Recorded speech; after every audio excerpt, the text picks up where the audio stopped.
जिस तरह से गडकरी जी ने पत्रकारों को धमकी दी है कि मेरे बेटे को लाओगे तो मैं केस करूंगा, तो गडकरी साहब सुन लीजिए, आंखों में आंख मिलाकर आपको कह रहा हूं गडकरी जी, पिछले 1 साल में आपके बच्चों की कंपनी का रेवेन्यू बढ़ा है, आपने एथेनॉल को प्रमोट किया है, ये कॉन्फ्लिक्ट ऑफ इंटरेस्ट है और आप धमकी देना बंद कीजिए। आपकी धमकी से नहीं डरते गडकरी साहब, नहीं डरते, आपको जाना होगा। आपने देश को मूर्ख बनाया ये कहते कि 15 रुपए में पेट्रोल दोगे और आप केस करने की धमकी देते हो। किसको धमकी दे रहे साहब, आप किसको धमकी दे रहे साहब? हम इस देश की जनता है, हम आपको सर पे बिठाते तो उतारना भी जानते साहब।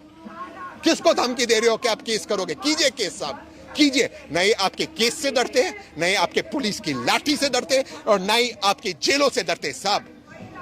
ठीक है सर, यही जंतर मंतर है। अब से कुछ दिन पहले यहाँ पर भारी भीड़ होती थी और धर्मेंद्र प्रधान के इस्तीफे की मांग हो रही थी, तो क्या अब आप लोग भी कोई बड़े आंदोलन की रणनीति तैयार कर रहे हैं? साहब नया रिकॉर्ड टूटेगा एथेनॉल में, जो देश ने कभी नहीं देखा वो देखेगा। एक नया रिकॉर्ड होगा और एक नया रिकॉर्ड टूटेगा पूरी तरह से। तो लगा जेन जी साथ आएगा आप लोगों के? जेन जी, जेन एक्स, जेन मिलेनिया, सब कुछ, हमारे बुजुर्ग, हमारे सीनियर सिटीजन्स।